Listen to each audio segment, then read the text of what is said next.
Compound हम उसे कहते हैं जिसमें दो या दो से ज्यादा डिफरेंट जो एटम्स होते हैं वो कंबाइन हो, लेकिन उनमें जो प्रोपोर्शन होता है वो क्या होना चाहिए, फिक्स्ड प्रोपोर्शन होना चाहिए।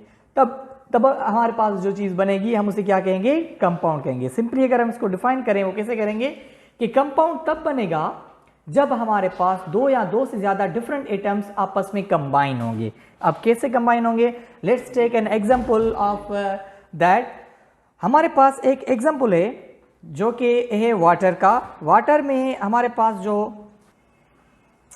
एटम्स हैं वो कौन कौन से हैं, we have H2 and we have even the oxygen. तो केमिकल फॉर्मूला जो वाटर का बनता है basically we have the H2O।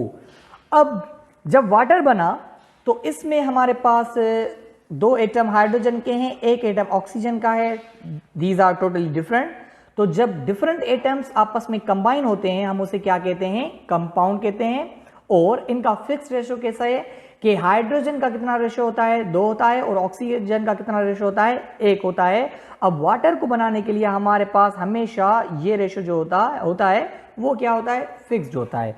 Let's suppose we have an other example like we have the sodium plus chlorine. अब ये दोनों जो है वो रिएक्ट करके क्या बनाएंगे, NaCl, that is known as sodium chloride. अब सोडियम क्लोराइड क्या होता है हमारे पास, वो भी कंपाउंड होता है। क्यों, क्योंकि ये जो है वो दो डिफरेंट एटम से जो है मिलके बन रहा है। Okay, moreover we have lots of example in compound. Here you can see the water, it is composed of totally different atoms. We have hydrochloric acid, we have sulfuric acid, we have glucose, we have sugar, benzene, calcium carbonate, sodium chloride, nitric acid, sodium hydroxide and potassium hydroxide। तो ये जो भी atoms different हैं हमारे पास मिलके जो चीज बना रहे हैं हम उसे क्या कहते हैं, कंपाउंड जो है वो कहते हैं। Now one of the most important terminology we used for them, हमेशा याद रखना कि यहाँ पर वाटर को बनाने के लिए कितने एटम्स इस्तेमाल हो रहे हैं, दो हमारे पास हाइड्रोजन के एटम्स हैं और एक हमारे पास कौन सा एटम है, ऑक्सीजन का है। तो टोटल हमारे पास कितने एटम हो गए, 3। अब 3 एटम जो मिलकर वाटर बना रहे हैं इन 3 को हम क्या कहते हैं, that is known as the atomicity. Atomicity हम क्या किसे कहते हैं, that is the number of atoms present in a molecule और a compound. Number of atoms जो होते हैं किसी भी कंपाउंड में जितने होते हैं उसे हम क्या कहते हैं, एटमोसिटी कहते हैं। जैसे पोटाशियम हाइड्रोक्साइड की एटमोसिटी कितनी है, 3 है। सोडियम हाइड्रोक्साइड की कितनी है, 4 है। लाइकवाइज नाइट्रोजन की कितनी है, 3, 4 और कितनी हो गई यहाँ पर एटमोसिटी इसकी, 5 हो गई। So this is all about the compound. Now let's talk about the molecule. अब मॉलिक्यूल क्या होता है, अब मॉलिक्यूल के लिए हमारे पास जो कंडीशन है वो ये है कि जब 2 सिमिलर एटम्स हो या डिसिमिलर एटम्स हो वो आपस में जब कंबाइन होंगे तो क्या बनेगा, मॉलिक्यूल बनेगा। जबकि कंपाउंड में ऐसा नहीं है, कंपाउंड में जो होता है वो हमेशा डिफरेंट एटम्स जो हैं वो मिलके वो कंपाउंड बनाते हैं। लेकिन मॉलिक्यूल के लिए ऐसा बिल्कुल भी नहीं है। मॉलिक्यूल के लिए 2 सिमिलर एटम्स भी मिल सकते हैं और 2 डिसिमिलर एटम्स भी जो है वो कंबाइन होके मॉलिक्यूल बना सकते हैं। Let's suppose we have example, यहां पर हमारे पास क्या है, हाइड्रोजन का एक मॉलिक्यूल है। यहां पर हमारे पास एक हाइड्रोजन एटम है और दूसरा हाइड्रोजन का एटम है, ये कंबाइन होके क्या बना रहे हैं, हाइड्रोजन का molecule. Now this is called is atom, this is an other atom, but this is not an atom, this is called as a molecule. क्यों, क्योंकि मॉलिक्यूल तब बना है जब हमारे पास 2 एटम जो है वो मिले हैं। अब जब 2 एटम आपस में कंबाइन होंगे केमिकली हमारे पास क्या बनेगा, मॉलिक्यूल बनेगा। Okay, similarly we have oxygen, here is 1 atom of oxygen, here is another atom of oxygen. ये दोनों मिलके क्या बना रहे हैं, O2 ऑक्सीजन का एक मॉलिक्यूल बना रहे हैं। और इसी तरह से हमारे पास क्लोरीन है, तो क्लोरीन में एक क्लोरीन, ये दूसरा क्लोरीन, ये मिलकर क्या बना रहे हैं, Cl2। क्लोरीन का क्या हो गया हमारे पास, मॉलिक्यूल हो गया। और अगर हम देखें कि ये थे example with the similar atoms, now we have the water, HCl hydrochloric acid and the ammonia. यहां पर हाइड्रोजन और ऑक्सीजन जो है वो डिसिमिलर एटम है। ओके, ये डिसिमिलर एटम भी मिलके क्या बना रहे हैं, हमारे पास मॉलिक्यूल बना रहे हैं। Likewise we have 2 different atoms of hydrogen and chlorine, they combine to form the molecule of hydrochloric acid. Moreover, we have the nitrogen and the hydrogen. When they are combined with each other, they form the ammonia. तो यहां पर ये different atom जो है वो मिलकर क्या बना रहे हैं, एक मॉलिक्यूल बना रहे हैं. Now here is the question sir कि कंपाउंड जो होता है वो डिफरेंट एटम्स से मिलकर बनता है और मॉलिक्यूल जो होता है वो सिमिलर और डिसिमिलर एटम से मिलकर जो है वो बनता है. तो हमारे पास यहां पर एक क्वेश्चन राइज होता है. वो कौन सा क्वेश्चन राइज हो रहा है कि अब हम इनके बीच में डिफरेंशिएट कैसे करेंगे कि मॉलिक्यूल और कंपाउंड में जो होता है वो मेन जो डिफरेंस होता है वो कौन सा होता है. Let suppose if I ask you कि हमारे पास एक मॉलिक्यूल आई मीन के कोई सब्सटेंस है NaCl है.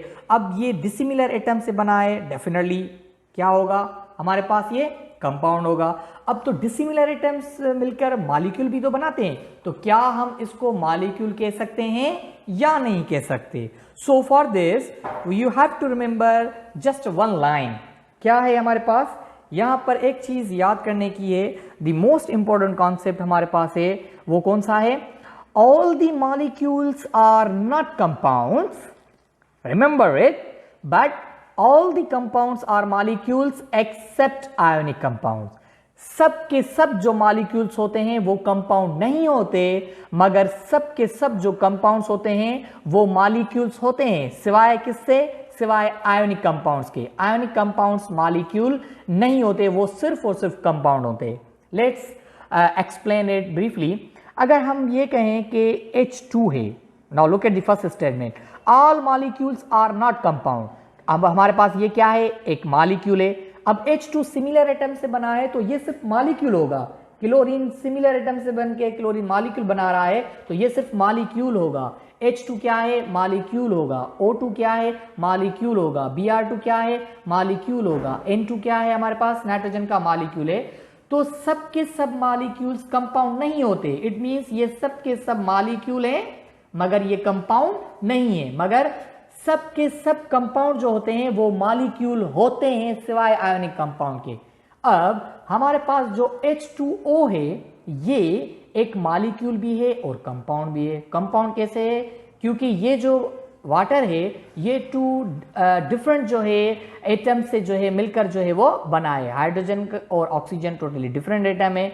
अब ये मॉलिक्यूल भी हो गया और क्या हो गया हमारे पास, कंपाउंड भी हो गया. Similarly we have ammonia.